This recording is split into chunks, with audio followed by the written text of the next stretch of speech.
Book review time!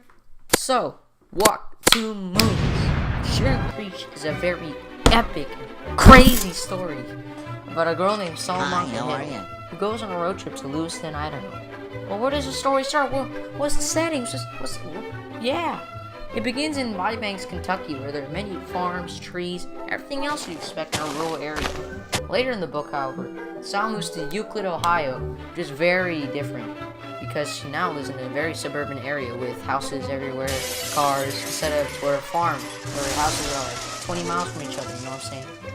So overall, my favorite quote is probably "Huzzah, huzzah," which is found on page 216. This is my favorite quote because it is a very unorthodox and odd way to express emotion towards something. Now, the plot structure. The setting in the end is Euclid, Ohio, because Sal, her father, and grandpa all moved there right after Sal finds out that her mother and her grandmother had died. While on their trip to Lewiston, Idaho, Sal tells the story of how Phoebe Winterbottom's mom had disappeared, and then starts to realize why her own mom had decided to leave. But right before they are about to arrive at the last stop, Sal's grandma passes out and dies later.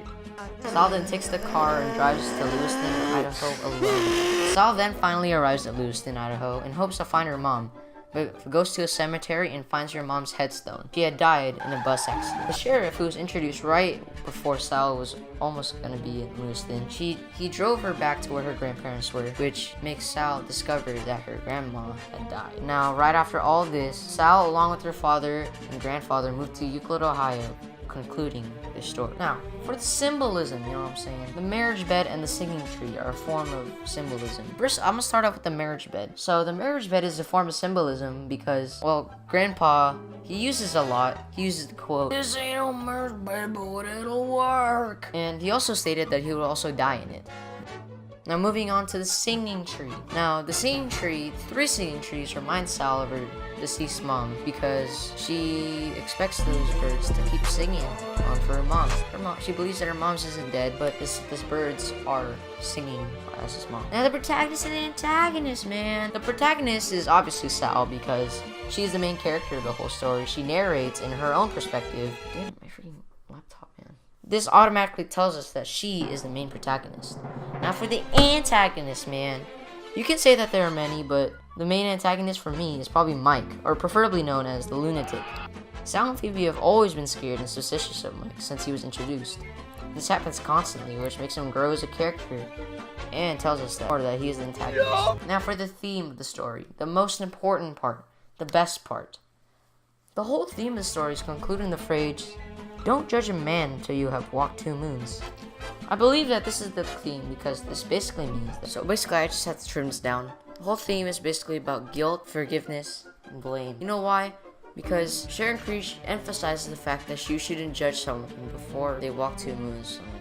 And the book Walk 2 Moons shows how you shouldn't blame anyone for all the sadness and all your problems and all the bad stuff, and that when something bad happens, it's no one's fault. Don't blame anyone. Don't even blame yourself, man. Just live with it. You know what I'm saying?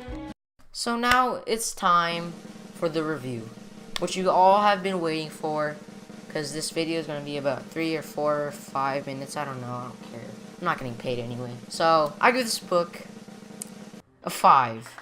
Well, it's mainly because it's not only well written with the many slurs and the way the narrator talks. It's spicy, it's crazy, it's epic, it's awesome. It does a very good job of displaying characters' thoughts and emotions through Sal's perspective, which is only her perspective, and it's pretty good, pretty epic. And it also emphasizes the phrase, "Don't judge a man until you walk 2 moons in his moccasins." In the book, Sal had believed that this had applied to many characters and people throughout her story and life. And this gives it a very epic touch, because this phrase can also be applied to your life and other people's life. So overall, this book is very cool. I hope you guys enjoyed. Make sure to leave a like, subscribe. I'm 45, I have 2 kids. Support my Patreon.